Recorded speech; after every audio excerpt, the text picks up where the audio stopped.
analysis on it as well. We're joined now by Unisa.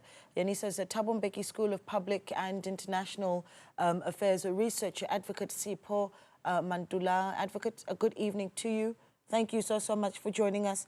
You heard Estacio Valoy there saying the people will not retreat. What do you make of hearing those words? Evening and Jumbo Africa, Naledi, even to your viewers. Naledi, I've been closely monitoring Mozambique since the beginning of the elections. And if you look at today, indeed, the energy of the lockdown and the national shutdown has demonstrated that the youth and the members of the opposition are really in for the challenge with the government of Mozambique. They don't want to retreat, indeed. But one thing that is strange, as you have said, it should have been earlier for SADC to engage already with those members by sending the fact-finding mission rather than waiting to go to Harare. So if one looks at the numbers also, the issue of the human rights bodies that have been observing and recording some of these violations, it is also less from the Human Rights Commission of Mozambique. And secondly, when you were raising the question to him around the observer missions, what was running in my mind was that our observer missions were also late by going into the scene. They've also left early, and they are still perusing a preliminary report that will take a month, and it will be overtaken by this event. So we are in a very tight corner, and this is also threatening peace. It is threatening development in the SADC region, and it is important for us to arrest the current situation by engaging with the civil society, by engaging with the political parties. Hence, you ask a good question, the leadership vacuum. And beyond the leadership vacuum, Naledi, also the role of the armed forces. Whenever you have the post-electoral violence, we have seen the situation in Kenya in 2007, how it became muddy and tense. We have seen situations in different West African countries. Whenever you have a post-electoral violence, how does it turn? So I think the youth of Mozambique, as our fellow journalists have said, it's not all about elections. It's also now the bread and butter issues. And those bread and butter issues are impacted when, you know, trade relations then between South Africa and Mozambique are strained because the border post is closed in Libombo. You've got, you know, 10 kilometers of that stretch towards the border of trucks and freight standing there, stuck and unable. Some of them stuck there for 3 days. South Africa, of course, Mozambique's largest trading partner, so that making the situation worse, correct? No, correct, Naledi. But you see, when one looks at the current situation, the issue of economic trade, it will also be affected whenever you have this conflict. And I think the issue that should have been done with the telephonic call that Minister Lamola did yesterday to the Foreign Affairs Minister, they should have engaged also on the issue of, yes, you have to emphasize on security of the border, but also it is affecting the ordinary people in terms of trade.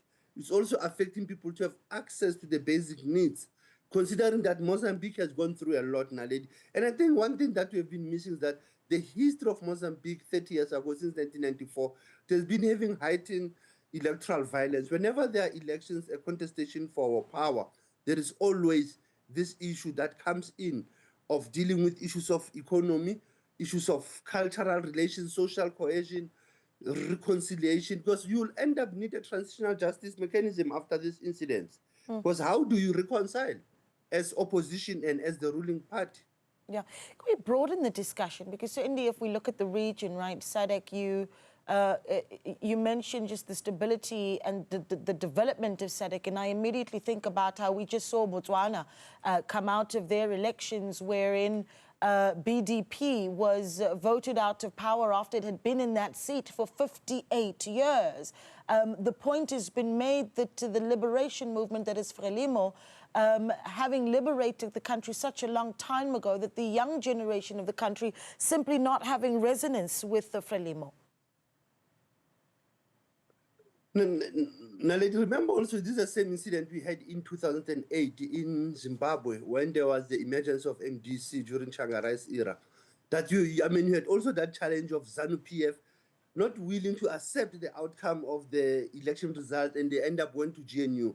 But Botswana, I've been hesitant to say, but Botswana, they are very peaceful. And I think also it goes to the issue of cultural acculturation, cultural context. That Botswana, I've never seen them protesting actually in Botswana, like damaging the properties. And I think they've been using the power of engagement. And in Mozambique, I think also the excessive use of force by the state has pushed young people and protesters, or what I call loyal supporters of Venancio Mondlane, to be on the street. So we need to balance that. The issue is that even if people are angry, as the state, how do you mitigate? How do you engage rather than shooting and using what others were saying when I looked at some of your interviews this afternoon?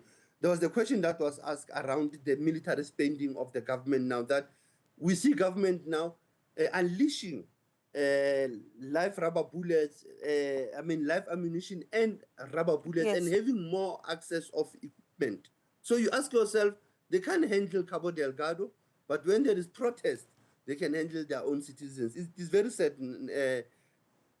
Naledi, and I think for the region also, it is a very tragic, it's a tragedy for the continent and for the region to be going through this, considering that Mozambique, Renamo and Frelimo have went on a long civil war at some point. Yeah, it paints quite the picture when you talk about that, right? Unable to handle Cabo Delgado, but then unleashing live ammunition and rubber bullets when people are protesting.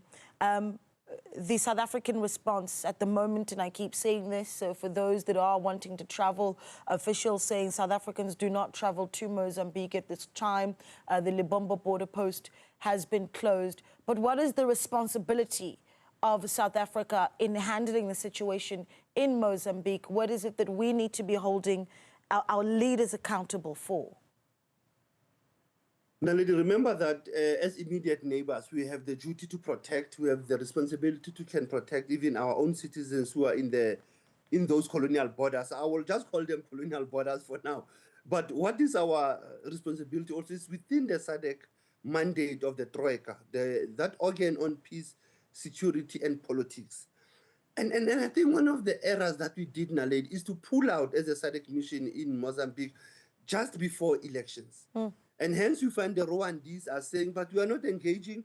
Others are saying, but Rwanda is engaging when it is in the peacekeeping mission. So I think the role of us holding our leaders accountable is what we have said earlier in our point of departure, to say, but why should we wait for 10 days when there is agency and emergency on the ground?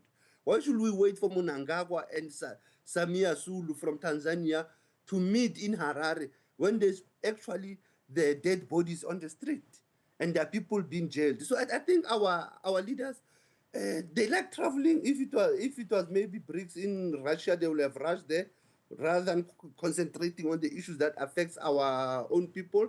And so I think for us to hold our leadership accountable also, it is the role of the media, how the media also must constantly cover these conflict zones in the SADC region, because we have not been doing enough now. Even if we are lamenting in terms of access to information and the signal gem, but it is important for African journalists to cover African conflicts with commitment and with passion, but with the aim to also expose the injustices that are being committed by our own liberation movements. That is very sad, how liberation movements have now become or oppressors of their own citizens. And you talk about signal jamming. We did, of course, get reports that in the days, in the run-up to these protests getting this, I suppose, big, we did, of course, see signal jamming taking place where people were unable to communicate in Mozambique. If we look at the issue of the election, though, Advocate Mantula, what needs to be done? And I suppose what I'm asking there is, does Daniel Chapo then step back? I mean, he's essentially claiming that 71% victory over this election, and that really is at the heart of these protests and this unrest. What is the right thing for Daniel Chapo to do, in your view, at this time?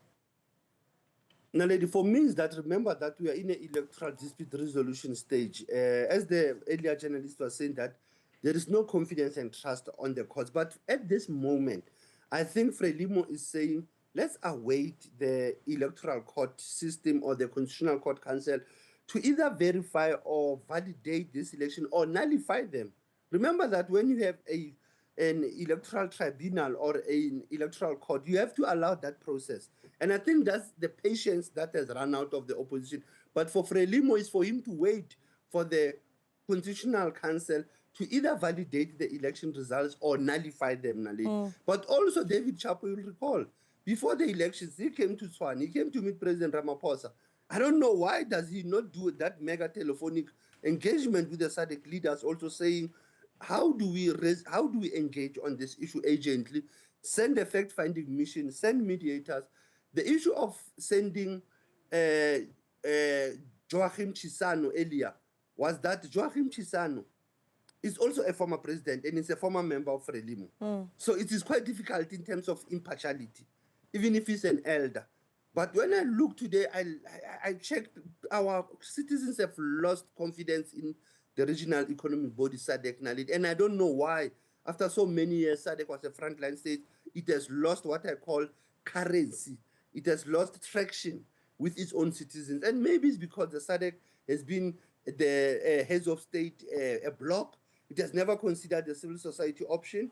And also maybe it has been a militarized and intelligence structure, developmental in terms of tenderpreneurs and capitalists. I think they've lost touch. For me, is that SADC has lost touch, and it is important for us to reboot the SADC system in terms of conflict resolution and mediation. And the aspect of the media having access to the current conflict knowledge is also a violation of their human rights. Yeah. Because the media have the right to report. But we have citizen journalists that we must be thankful that we are able, when you go to the social media, there are people who are currently posting what is happening as we speak now with the current situation in Mozambique. So we need to be thankful also to the citizen journalists who are doing their part to inform the whole region and the whole continent about what is happening. Yeah. Advocate Mantula, we really appreciate your time this evening. Advocate Sipho Mantula is, of course, with the Unisa Thabo Mbeki School of Public and International Affairs as a researcher.